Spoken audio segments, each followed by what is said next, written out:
પરમાત્મા જે જીવાત્માને પોતાની નજીક લાવવા માટે ચાહે છે એ જીવને ભગવાન દુઃખ આપે છે. કારણ કે આપણે જ્યારે દુઃખી હોઈએ ત્યારે રોજ મંદિરે જઈએ અને સુખી થઈ પછી મંદિર પાસે નીકળીએ તો હોર્ન વગાડી દે જાય. આવું ન કરશો.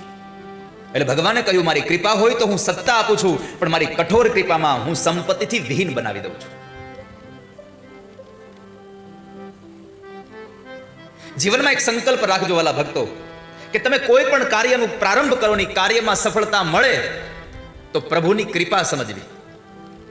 કોઈ પણ કાર્યમાં સફળતા મળે તો પ્રભુની કૃપા સમજવી, અને તમારા આદરેલા કામની અંદર ખૂબ પુરુષાર્થ કર્યા પછી પણ જો તમને નિષ્ફળતા મળે તો પ્રભુની ઈચ્છા સમજવી કે મારા ઠાકોરજીને મંજૂર નહીં હોય, પ્રભુને નહીં ગમ્યું હોય, અને જે કરશે ભગવાન મારા હિતનું જ કરશે. જે હરિ કરશે તે મમ હિતનું, એ નિશ્ચય બદલાય નહીં. હું હરિનો અને હરિ મમ રક્ષક, આ ભરોસો કદી જાય નહીં. હું પરમાત્માનો છું અને પરમાત્મા મારા છે.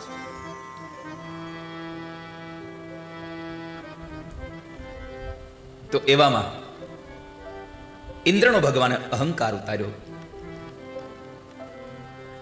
આમ જોવા જાવ તો ભગવાને બહુ મોટી ક્રાંતિ કરી છો. વર્ષોથી નહીં, આમ તો કહેવાય કે પેઢીઓથી ચાલતી એક પરંપરા હતી ઇન્દ્રનો યજ્ઞ, અને ભગવાને ઇન્દ્રનો યજ્ઞ બંધ કરાવ્યો. હવે આવી ઘણી બધી રૂઢિઓ આપણા સમાજમાં પણ હોય છે. આ રૂઢિને જો કોઈ ભણેલો ગણેલો છોકરો યુવાન આવી અને બંધ કરવાનું કહે તો વડીલો શું કે, હવે કાલ હવારનો 2 ચોપડું ભણ્યો ત્યાં અમને સલાહ દેવા માંડ્યો. આ મારા દાદા વખતનું હાલ્યું આવે છે. આ કૃષ્ણએ ક્રાંતિ કરી છે. અકારણ વસ્તુને બંધ કરાવી, યજ્ઞ બંધ ન કર્યો, હેતુ ફેરવી દીધો. સત્કર્મ તો ચાલુ જ રહ્યું, પૂજા તો કરી જ, પણ ઇન્દ્રના બદલે ગોવર્ધન પર્વતની પૂજા કરી. જેનાથી આપણો નિર્વાહ છે, જેનાથી આપણું જીવન જીવી શકાય છે, એની પૂજા કરી છે. એ ગોવર્ધન લીલાની કથા આપણે ગઈકાલે કરી, અને આજે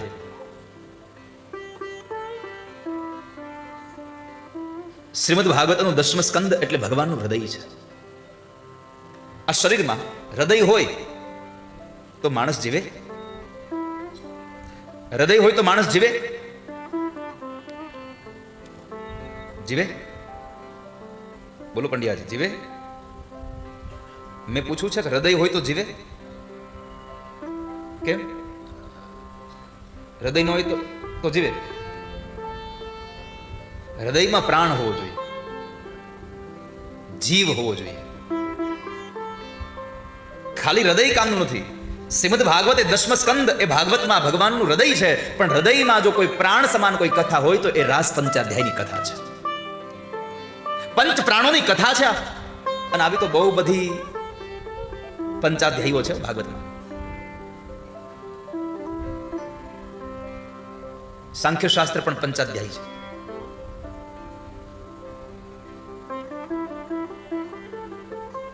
તો આ રાસ પંચાધ્યાય એ ભાગવતનો એ આત્મા છે, જીવ છે, પ્રાણ છે. એકવાર રાધિકા અને ભગવાન કૃષ્ણ બેઉ યમુનાના ઘાટ પર બેઠા છે. બંને જણા વાતો કરતા હતા પ્રેમ પ્રણયની હો. અને રાધા અને કૃષ્ણનો જે પ્રેમ છે આ સંસારમાં બહુ વખણાય છે, કેમ કે વિશુદ્ધ પ્રેમ હતો. અને પ્રેમ ન્યા જ હોય કે જ્યાં કોઈ અપેક્ષા ન હોય. કોઈ પણ જાતની ક્યાંય અપેક્ષા ન હોય અને છતાં સંબંધ બંધાતો રહે તો સમજવાનું આ પ્રેમ છે. એક જરા પણ અપેક્ષા બંધાણી તો સમજો એ પ્રેમ નથી. આ લોકો એટલા ખોટી વાતો કરે ને તો આપણને સારી લાગે. પાછી બોલો, લગ્ન ગીતો હોય, લગ્ન હોય આપણી ઘરે, ત્યારે બેનો જ્યારે લગ્ન ગાય ગીતો, ત્યારે કેટલા હાચા. પેલું વેલું ગીત ખોટું ગાય. લગ્ન ગીતની તો પરંપરાઓ હો. બરાબર જ્યારે દીકરીની જાન પરણવા આવી હોય, માંડવે પહોંચે મૂર્તિઓ, એટલે પહેલી વેલી કન્યા એને વરમાળા પહેરાવા આવે, ત્યારે બેન કયું ગીત ગાય? બધા આમથી દીકરી હાર લઈને આવતી હોય, અહીંયા મૂર્તિઓ હાથમાં ઓલો ગજરો લઈને આમ ધ્રુજતો હોય, ત્યારે કયું ગીત ગાવ? જ્યારે બેનો સીતાને ત્રણ રામ પધારા ગીત ગાય ને ત્યારે દીકરી સામું જોવું કોક દેવું, જે હાર પહેરાવા જાય છે ને એની સામે એને પૂછવું, એ મનમાં કહેતી છે કે તમે આ ગીત હાવ ખોટું કેમ ગાવ છો? આ કેટલી વાર ફોનમાં બાજો મારી યારે. પણ આપણે ગીતો ઉપર ગીતો એવા ગીતો ખોટા ખોટા ગાઈએ અને તોય આપણને ગમે હો પાછા. નાણા વટી રે સાજન બેઠું તો એ વરાજન બાપુજી સામું જોવા જેવું હોય. આપણે છે ને ઓલા બાફેલા બટેટા જેવા છે, ચૂલા ઉપર તપેલીમાં પાણી મૂકી અને એમાં બટેટા નાખ્યા હોય, પછી થોડી વાર પછી બટેટા અંદર ઉછળકૂદ કરે. આ બટેટાની તાકાત છે ઉછળકૂદ કરવી? ના, એ નીચે જે તાપ છે ને એના સહારા એ ઉછળકૂદ કરે છે. તાપને લઈ લ્યો એટલે હતા એના ઈ જ થઈ જાય. એમ આપણું બધાનું બટેટા જેવું છે. ભગવાનના આહારથી, આપણે ભગવાનના ભાવથી આપણે સમાજમાં આ બધું કરી શકીએ છીએ, પણ પરમાત્મા તત્વ નીકળી જાય તો આપણે પાછા જીરો, શૂન્ય. આ બધું જ તત્રય વાંતર ધી હતા ઈશ્વરમય છે. જ્યારે કમળ તેના સ્થાને એટલે કે તળાવમાં હોય ત્યારે પાણીના દેવતા વરુણ અને સૂર્ય આ બંને એના મિત્ર છે. પાણીમાં ઉગેલું કમળ જ્યાં સુધી એમાં સ્થિર છે ત્યાં સુધી સૂર્યનો પ્રકાશ મળે તો એ ખીલે છે, પણ જેવું એના સ્થાનથી જુદું થાય એટલે એનું ઈજ વરુણ દેવ અને એનો ઈજ સૂર્ય એ સદૈવને માટે એને મુશ્કેલી અને પીડા આપનાર થઈ જાય છે. ફૂલ જ્યાં સુધી છોડ સાથે હોય ત્યાં સુધી એ પાણીમાં છે અને એની પર સૂર્યના કિરણો પડે તો કમળનું પુષ્પ ખીલે છે, પણ એ જ્યારે દાંડલીથી તૂટી જાય અને પાછું બહાર આવે પછી જો એના ઉપર પાણી પાડવામાં આવે અથવા તો એની પર સૂર્યનું કિરણ પાડવામાં આવે તો એનું ઈ જ ફૂલ મુરઝાઈ જાય છે. આપણા ઘરમાં કોઈ અકારણ કોઈ મૃત્યુ, જો કે કારણ વગરનું કંઈ થતું જ નથી, એ તો આપણી એવી માન્યતા છે કે આ તો અકારણ થયું છે. આ શરીરની ઉંમર માત્ર ને માત્ર 5 વર્ષની કે 10 વર્ષની કે 25 વર્ષની ઉંમર થાય અને માણસ આ દેહ છોડી દે એટલે આપણે એમ કહીએ હાવ નાનો ગુજરી ગયો. અરે એ તો શરીરની ઉંમર છે, જીવાત્માને ક્યાં કોઈ ઉંમર છે વાલા? જીવાત્મા ક્યારેય નાનો મોટો થતો જ નથી. એ તો માત્ર ને માત્ર શરીરની ઉંમર થતી જાય છે.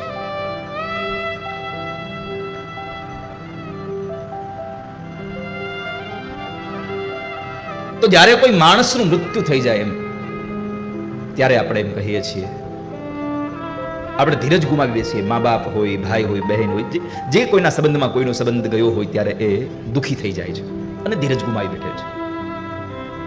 તો કહ્યું કોઈ પણ સંકટના સમયમાં પણ કોઈ પણ સ્થિતિ આવીને ઊભી રહે, માણસ ધૈર્ય ન ગુમાવે. પોતાની ઈચ્છા પ્રમાણેની વસ્તુ ન મળે છતાં પણ ધૈર્ય ન ગુમાવે, એ મોટો ધર્મ છે.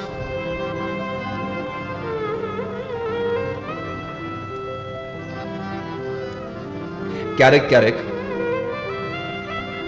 આપણી સાથે કોઈ અણબનાવ બની જાય, આપણી સાથે કોઈ અઘટિત ઘટના ઘટી જાય તો આપણે એમ માનતા હોઈએ છીએ કે અમારું ખરાબ થઈ ગયું.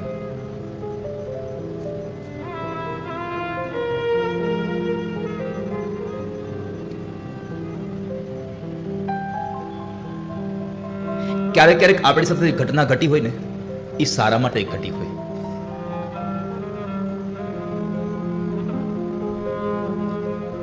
જરૂર નથી કે આપણું ખરાબ થવા જ થયું હોય. અને પરમાત્માએ જે કંઈ કર્યું છે એ કદાચ સમજો આપણને એમ થયું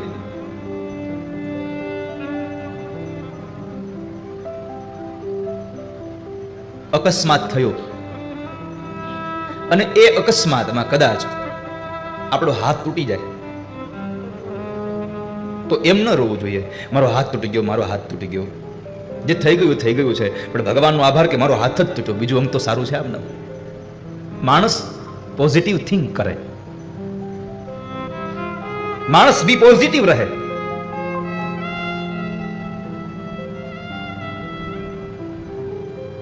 બાકી તો તમારા જેવા વિચારો હોય એવું થાય.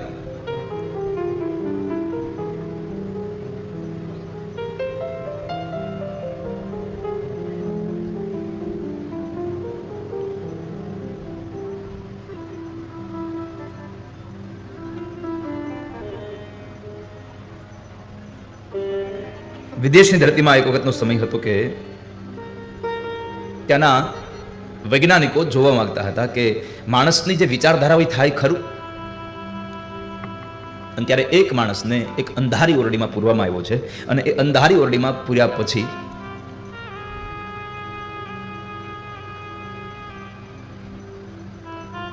એને ખબર છે કે આ ઓરડીમાં એક કરંડિયાની અંદર કોબરા સાપને મૂકવામાં આવ્યો છે.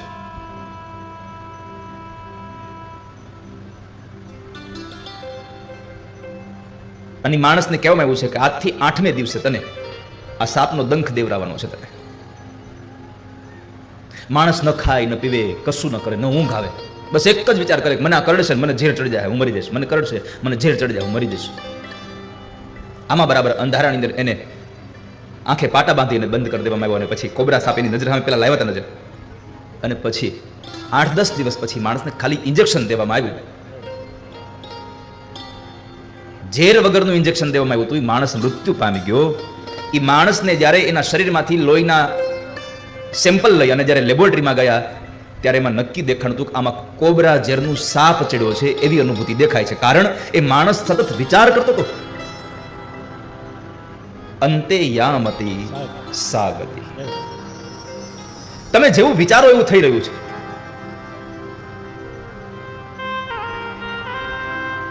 માટે આપણી સાથે જે થઈ રહ્યું છે ભગવાનની પરમ કૃપા છે. મારી સાથે ભગવાને સારું કર્યું છે આવું વિચારીએ તો ગમે તેવી સ્થિતિ આવે માણસ ધૈર્ય રાખે, ધીરજ રાખે, ધીરજને ચૂકે નહીં. હવે આપણે તો ઘરમાં ઘડીક છોકરા હારે કંઈક બેઠા હોઈએ અને છોકરાને પાણીનો ગ્લાસ લાવવાનું કીધું, છોકરો ન લાવે તો આપણું મોઢું ચડી જાય. હવે મને પાણી ન ભરતી દીધું, અરે હવે છોકરું છે.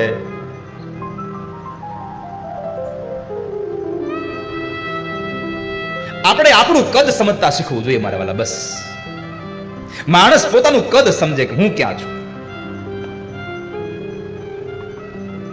માણસ પોતાની સ્થિતિ સમજે હું ક્યાં છું. તમને પરમાત્માએ ખૂબ વ્યવસાયમાં સફળતા આપી હોય અને તમારો આડોશી, તમારો પાડોશી, તમારો સગો સંબંધી કોઈ દુઃખી હોય તો એને મદદ કરવાની પહેલી ફરજ આપણી છે. પહેલી ફરજ આપણી છે.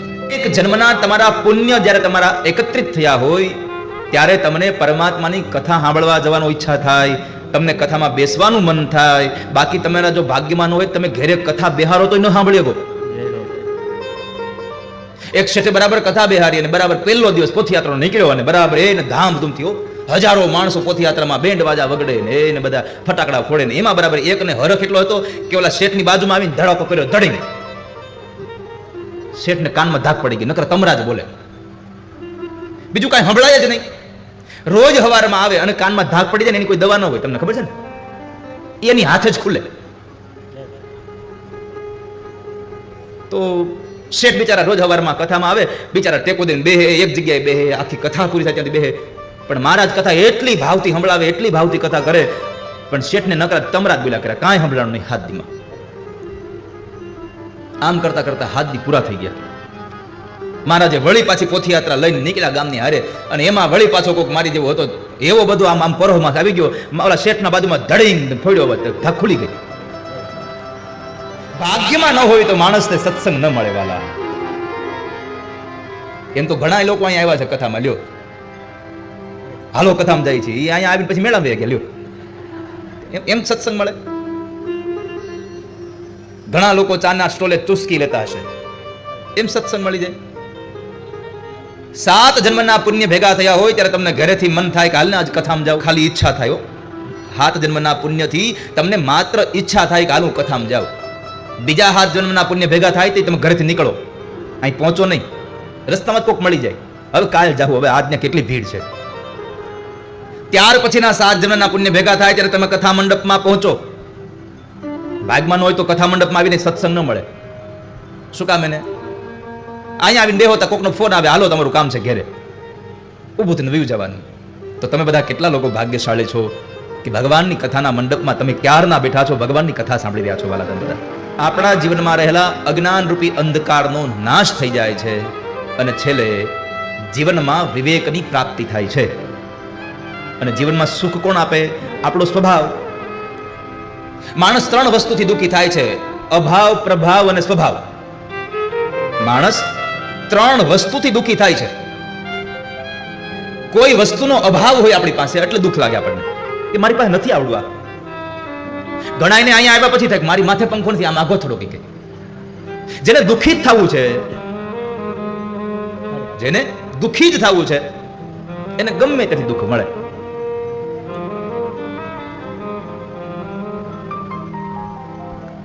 તો ક્યારેક કોઈ વસ્તુનો અભાવ મને તમને દુઃખી કરે છે, ક્યારેક કોઈ વસ્તુનો પ્રભાવ દુઃખી કરે છે.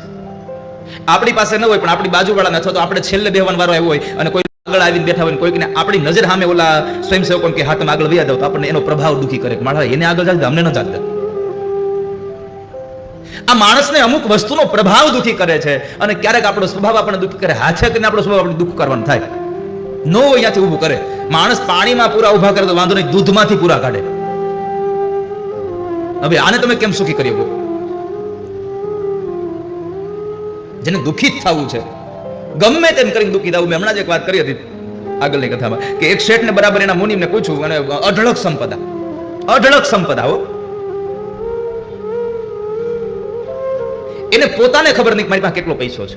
એટલે એને એના મુનિને પૂછ્યું કે મુનિમાં આપણી પાસે કેટલો પૈસો છે, આપણી સંપદા કેટલી? એટલે મુનિમે કહ્યું કે શેઠ તમારી હાથ પેઢી ખાય એટલી સંપદા છે. હે હાથ પેઢી? હા, હાથ પેઢી ખાય એટલી સંપદા છે. અને જોર જોરથી રોવા માંડ્યો શેઠ. 7 પેઢી ખાય એટલી સંપદાનો શબ્દ સાંભળીને શેઠ જોર જોરથી રોવા માંડ્યો. મુનિમે બિચારા વાહમાં હાથ ફેરવ્યો, પાણીનો ગ્લાસ આપ્યો. શેઠ તમે પાણી પી લો, તમે હું કામ રડો છો? પણ હિતકે ચડી ગયેલા શેઠને માંડ કહીને શાંત કરી પૂછ્યું તમે કયો તો ખરા, રોવો છો હું કામ? તે શેઠે કીધું કે મુનિમ 7 પેઢી ખાય એટલું ધન છે તો મારી 8મી પેઢી ભૂખ્યા મરશે. કે હવે આને કોણ સુખી કરી કે કયો લ્યો? જેને ગમે ત્યાંથી દુઃખી થવું છે એ સુખી ન થઈ શકે. પણ એક ટંકનું લઈ આવીને ટંકનું ખાતા હોય ને તો ઠાકોરજીએ મને આજના ટંકનું આપી દીધું, બસ આનંદ થઈ ગયો. આવી જેની વૃત્તિ છે એ સ્વભાવ ક્યારે દુઃખી ન થાય. તો માણસને અભાવ, પ્રભાવ અને સ્વભાવ દુઃખી કરે છે. અને સત્સંગ મળે તમને ભાગ્યથી મળે. મા બાપ મળે, ભાઈ મળે, બેન મળે, પત્ની મળે, સંતાનો મળે, આલોક મળે, પરલોક મળે, બધું મળે વાલા, પણ એકમાત્ર સંત સમાગમ દુર્લભ ભાઈ. સંતનો સંગ બહુ દુર્લભ છે.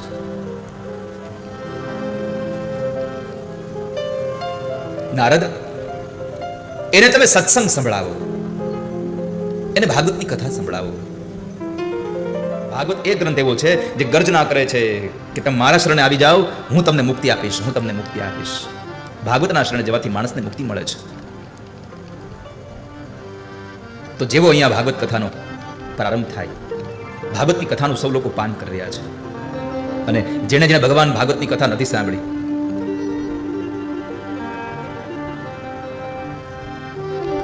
એવા માણસોને આ જગતમાં જીવવાનો અધિકાર જ નથી. એમ ભાગવતજીનું મહાત્મ્ય પદ્મ પુરાણ એમ કહે છે. જેને ભગવાન ભાગવતજીની કથા નથી સાંભળી એ આ જન્મ માત્ર મપી યેન શઠેન કિંચિત ચિત્તમ વિધાય શુક શાસ્ત્ર કથા ન પીતા. જેને ભગવાનની કથા નથી પીધી એ માણસ શઠ છે. એ માણસ ગધેડા જેવો છે. ખર એટલે ગધેડા જેવો છે કે માત્ર જેમ ગધેડો ભાર વહન કરવા માટે આ ધરતીમાં જન્મે છે, એમ જે માણસે ભગવાનની કથા નથી સાંભળી એ માણસ ગધેડાની જેમ પરિવારનો ભાર વહન કરવા માટે આવ્યો છે. બીજું કાંઈ કામ નથી આ જગતમાં. ચાંડાલ છે, ગધેડા જેવો છે. અને એના કરતા પણ ભગવાને કહ્યું મિથ્યા સ્વજન્મ જનની જની દુઃખ ભાજા. એની માને પ્રસૂતાની વેદના દેવા માટે જન્મ થયો છે ખાલી, બસ બીજું કાંઈ કામ નથી એનું જગતમાં. જેને ભગવાનની કથા નથી સાંભળી, જે માણસ ભગવાનની કથા ન સાંભળી પશુ જેવો છે. દિક્તમ નરમ પશુ સમમ ભુવિ ભાર રૂપમ. આ ધરતી માટે ભાર થઈને આવ્યો છે જેને ભગવાનની કથા નથી સાંભળી. અરે સ્વર્ગના દેવતાઓ ઝંખે છે ભગવાન એકવાર તમને માણસ બનાવો, એકવાર તમને માણસ બનાવો. અને આપણને ભગવાને કેટલો સુંદર દેહ આપ્યો છે. ભગવાનની કૃપા બધા ઉપર નથી હોતી, જેના ઉપર અતિ હરિ કૃપા હોય છે એને ભગવાનની કથા મળે છે વાલા. ભગવાને અધિકારી બનાવ્યા. આપણે અહીંયા જવાની ઈચ્છા થાય પછી પ્રયત્ન કરવો પડે. અને પ્રયત્ન થાય, જુઓ તમારી ઈચ્છા હોય કથામાં જવાની, તમે પ્રયત્ન કરતા હોય, ગામના પાદરમાં આવીને ઉભા હોય પણ તમને વાહન ન મળે, અહીંયા આવવા માટેનું કોઈ સાધન ન મળતું હોય, પણ એવા સમયે ભગવાનનો જો અનુગ્રહ મળી જાય ને તો તમારું સાફલ્ય થઈ જાય. ઈચ્છા યત્ન વત્તા અનુગ્રહ બરાબર સાફલ્ય. માત્ર ઈચ્છા કરવાથી કાંઈ ન થાય, માત્ર પ્રયત્નો કરવાથી કાંઈ ન થાય. પરમાત્માનો અનુગ્રહ મળે તો થાય. ખરી તમારી પાસે કોઈ સાબિતી ખરી કે કોઈ માણસ મરી ગયો હોય અને એની પાછળ કથા થઈ હોય, એને મુક્તિ આપી હોય? અને આપણે કહીએ છીએ ને પિતૃના મોક્ષાર્થે કથા, મરી ગયા લોકોને મુક્તિ અપાવવા માટે કથા કરીએ આપણે. તો કલ્પના તો કરો, મર્યા પછી માણસને મુક્તિ જો ગ્રંથ અપાવી શકતો હોય તો આપણે તો સદેહ કથામાં બેઠા છીએ, આપણને મુક્તિ કેમ ન મળે આ કથા મારા વાલા? પણ આપણે મર્યા પછી મુક્તિની રાહ જોઈએ છે. અરે મર્યા પછી તો મુક્તિ છે કે નહીં કોને ખબર? જીવતા મુક્તિ મળી જાય એનું સાચું નામ મુક્તિ છે. જીવનમાં મને તમને સ્વર્ગની અનુભૂતિ થઈ જાય એ મુક્તિ છે. બાકી મર્યા એને ક્યાં કોઈ કીધું છે કે અહીંયા સ્વર્ગ આવવું હોય છે અને નરક આવવું હોય છે? સ્વર્ગ અને નરકની તો લોક આપણે માત્ર એક વાતો કરી રહ્યા છીએ.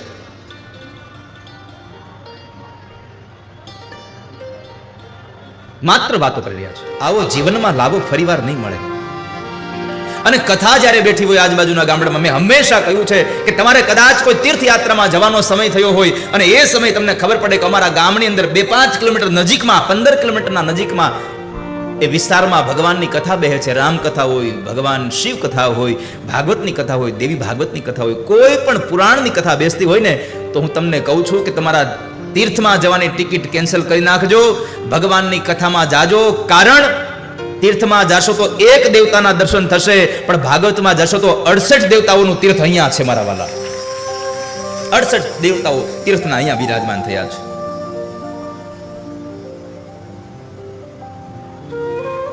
68 તીર્થ અહીંયા ઉભું છે. આ તો જંગમ તીર્થ બની જાય છે. ભાગવત એ જંગમ તીર્થ છે, હાલતું ચાલતું તીર્થ છે. ગંગામાં સ્નાન કરવું હોય તો મારે તમારે ત્યાં જવું પડે. અને આપણે કેટલા બધા ભાગ્યશાળી છીએ કે ભાગવતી ગંગા સ્નાન કરવા માટે સ્વયં આપણી પાસે આવે છે, સામે ચાલીને. આપણે કેટલા ભાગ્યશાળી છીએ.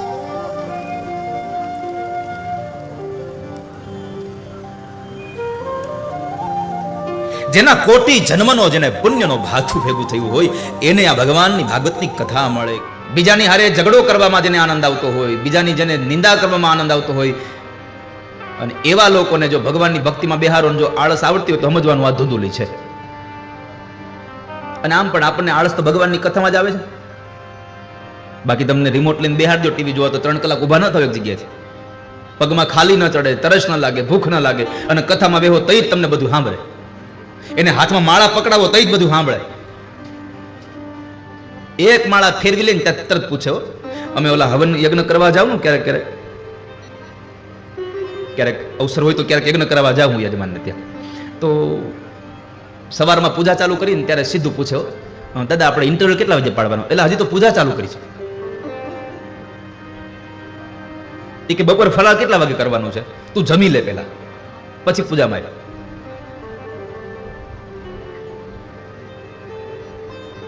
તમે ભગવાનની ભક્તિમાં જીવાત્માને બેસાડો એટલે એને આળસ અને પ્રમાદ આવવાનું ચાલુ થાય. એને પગમાં ખાલ્યું ચડે, ભૂખ લાગે, ગરમી થાય, બધું થાય.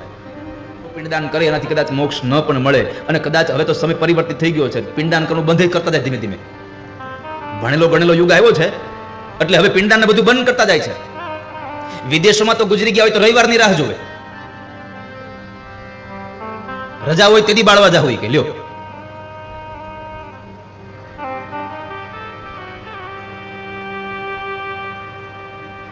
ત્યાં લોકો સ્ટોરેજ કરી રાખે.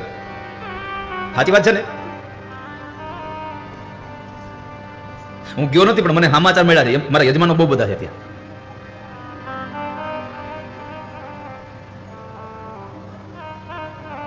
તો લોકો રાહ જોઈને બેઠા હોય. હવે જે લોકો રવિવારની રાહ જોઈને બેઠા હોય એ પછી કોઈ દી રવિવાર ન આવે તો એ પિંડદાન કરે ખરા? વિધિ વિધાનનો નિયમ છે ને, જે દિવસોમાં થવું જોઈએ એ જ દિવસે થવું જોઈએ. એની તો કોઈ રાહ છે? તો દીકરાઓ જે પિંડદાન કરે એનાથી કદાચ મોક્ષ મળે ન મળે એના કરતા ધ્યાન રાખજો. તમને ભગવાને આપેલો પંચ મહાભૂતનો પિંડ એ સ્વયં તમારા હાથે ઠાકોરજીને સમર્પિત કરીને જાઓ, પછી દીકરાઓ પિંડદાન કરે ન કરે એની કોઈ અપેક્ષા ન રહે. તમારી જાતે પિંડદાન કરીને જાઓ, જાતે એ સાથે હોય છે. ભગવાન કૃષ્ણે કહ્યું છે સંસાર દુઃખાલયમ છે, અને આ સંસાર દુઃખાલયમ કહેનારા ભગવાન કૃષ્ણની વાણીમાં આ સંસારમાં આપણે સુખ શોધવા નીકળ્યા છીએ. લ્યો, ભગવાન એમ કહે છે કે આ સંસાર દુઃખાલયમ છે, અને તોય આપણે સંસારમાં સુખની શોધ માટે નીકળીએ છીએ. સુખ તો પરમાત્માના ચરણોમાં છે. ભલા ગીતાજીમાં ભગવાને કહ્યું છે, જેમ 500 ગાયોના ટોળાની અંદર એક ગાયના વાછડાની માં ઊભી હોય અને જેમ વાછડાઓ એના માને ગોતી લે છે, એમ તમે કર્મ કરીને આ દુનિયામાં ગમે ત્યાં સંતાઈ જાઓ, તમારું કર્મ તમને ગમે ત્યાંથી ગોતી લેશે. માટે કર્મથી ડરજો, ભગવાનથી ડરવાની જરૂર નથી. કર્મ કરતા પહેલા વિચાર કરીએ કે હું આ કર્મ કરું છું ને ફળ શું મળશે મને. આ જગતમાં દુઃખી પણ કર્મ જ કરે છે અને સુખી પણ કર્મ જ કરે છે. કર્મથી જ માણસ સુખ પામે, કર્મથી જ માણસ દુઃખ. ધર્મ સત્ય ઉપર ઉભો છે. સતયુગમાં 4 ચરણ હતા ધર્મના. ત્રેતાયુગ આવ્યો એટલે 1 પગ કપાઈ ગયો, 3 પગ રહ્યા. ત્રેતાયુગ ગયો, દ્વાપર યુગ આવ્યો એટલે 1 પગ કપાઈ ગયો, 2 પગ રહ્યા. અને દ્વાપર યુગ ગયો અને કલયુગ આવ્યો એટલે 1 પગ કપાઈ ગયો. આપણો ધર્મ અત્યારે 1 પગ ઉપર ઉભો છે એટલે ડગમગે છે. 4 પાયા વાળી ખુરશી 1 પાયા ઉપર ઊભી રાખો તો શું થાય? ડગમગે ને. તો એ 4 પાયાની ખુરશી 1 પાયા ઉપર હરખી ઊભી ન રહી શકે. એમ આપણો 4 પગ વાળો, 4 આચરણ વાળો ધર્મ હતો જે, એ અત્યારે 1 પગ ઉપર ઉભો છે, 1 ચરણમાં ઉભો છે. એ સત્યનું ચરણ છે. અને સત્યનું ચરણ કોઈ દિવસ નહીં કપાય, કારણ સત્ય એ શાશ્વત છે. સત્ય ક્યારેય લુપ્ત થતું જ નથી. અસત્ય કદાચ ગમે તેટલા પ્રહારો કરે, પણ એક વખતના સમયે અસત્ય તૂટે તૂટે ને તૂટે, સત્ય અડીખમ ઊભું રહે છે મારા વાલા. એટલે કહ્યું સત્યમ પરમ ધીમહિ. મોડું તો મોડું, હામું સત્ય જ આવીને ઊભું રહે છે. મોડું તો મોડું, પણ સત્ય જ આવીને ઊભું રહે છે. તો આપણો ધર્મ છે 4 ચરણ ઉભો છે. ધર્મ આપણો કેવો હોવો જોઈએ? ધર્મ નિષ્પક્ષ હોવો જોઈએ. આપણા ધર્મની અંદર કોઈ પણ પ્રકારની અપેક્ષા ન હોવી જોઈએ. આપણા ધર્મની અંદર કોઈ પણ પ્રકારનો વાદ વિવાદ ન હોવો જોઈએ. આ ભાગવતની કથા છે. ભાગવતનો રસ પીશો તો જીવન જીવવાની ચાવી મળી જશે. પરમાત્માએ આપણને મનુષ્ય અવતાર આપ્યો છે. એ મનુષ્યમાં આપણે ભગવાનની કથાઓનું રસપાન કરીએ અને જીવનને સુંદર બનાવીએ. જેણે ભગવાનનું નામ લીધું છે એનો ઉદ્ધાર થયો છે વાલા. સંસારના લોકો સ્વાર્થના સગા છે. જ્યાં સુધી સ્વાર્થ છે ત્યાં સુધી સંબંધ રાખશે.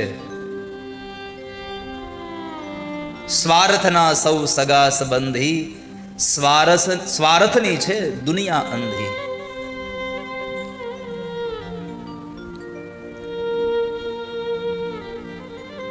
એકવાર ભગવાન હારે નાતો બાંધી જુઓ અને પ્રભુ સાથે નાતો બાંધશો, પછી કદાચ તમે સંબંધ નિભાવવામાં પાછા પડો, પણ ઠાકોરજી સંબંધ નહીં તૂટવા દે. કારણ કે ભગવાનનો સ્વભાવ છે કે એકવાર કોઈને પકડે નહીં, પકડે પછી જિંદગીભર છોડે નહીં કોઈ દિવસ. આ પ્રભુનો નિયમ છે. ગામમાં એક પરિવારમાં એક સ્ત્રી યુવાની અવસ્થાએ ભગવાનની બહુ જ શ્રદ્ધાથી પૂજા કરે, નિત્ય ભગવાનના પદો ગાય, નિત્ય ઠાકોરજીના શૃંગાર કરે.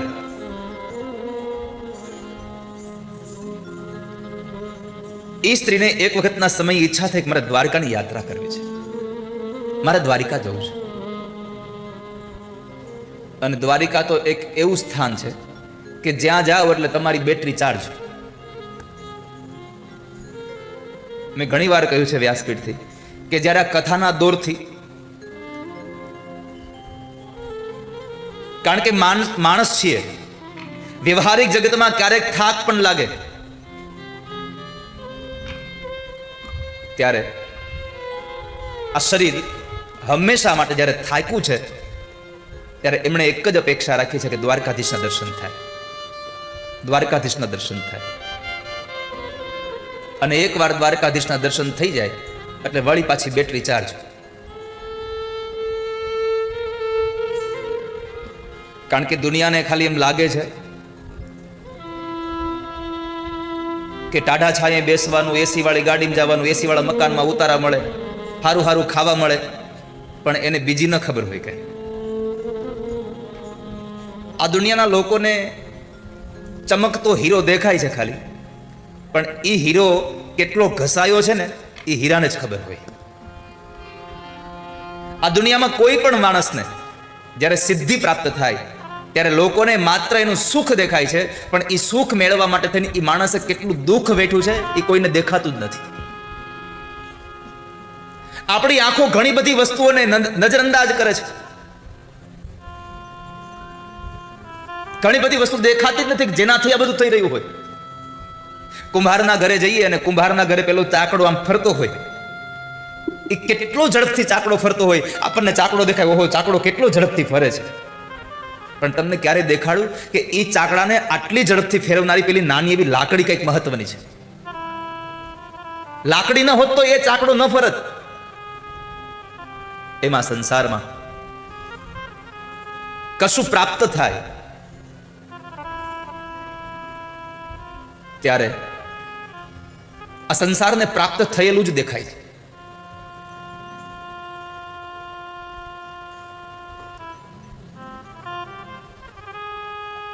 ઘણા લોકોએ મહેનત કરીને બધું મેળવ્યું હોય ને તો ગામના લોકો વાત કરતા હોય, એ હવે અમને ખબર જ છે ને કેમ મેળવી, એને શું ખબર હશે? એને કાંઈ જ ખબર ન હોય.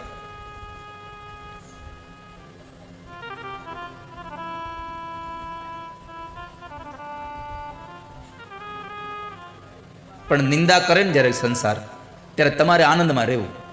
કેમ? આપણા પાપ ઈ ધોવે, આપણે શું કામ ખોટું કઈ કરવું? જ્યારે તમે કોઈકની નિંદા કરો છો ને ત્યારે નિંદા કરનારો માણસ પાપમાં પડે છે, અને જેની નિંદા કરે છે એ પાપમાંથી મુક્ત થતો જાય છે.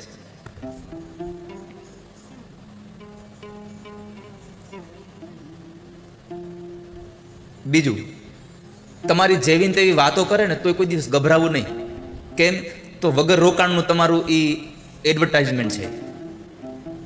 સંસાર જ્યારે તમારી વાતો કરે ને જેવી તેવી, ત્યારે બી ન જવું કોઈ દિવસ. કારણ કે તમારે પૈસા વગરના લોકો તમારી એડવર્ટાઇઝ કરે છે.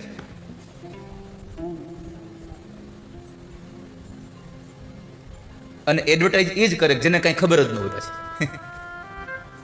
જેને કાંઈ જ ખબર ન હોય આજે આપણી ખોટી એવી એડવર્ટાઇઝ કરતા હોય. પણ જો કે આમ તો સારું, એ અમુક એડવર્ટાઇઝ એવી કરે, આપણના એવા મેસેજ મૂકે આપણને કે આપણને એ ગોલ સુધી જવાની ઈચ્છા જાગે.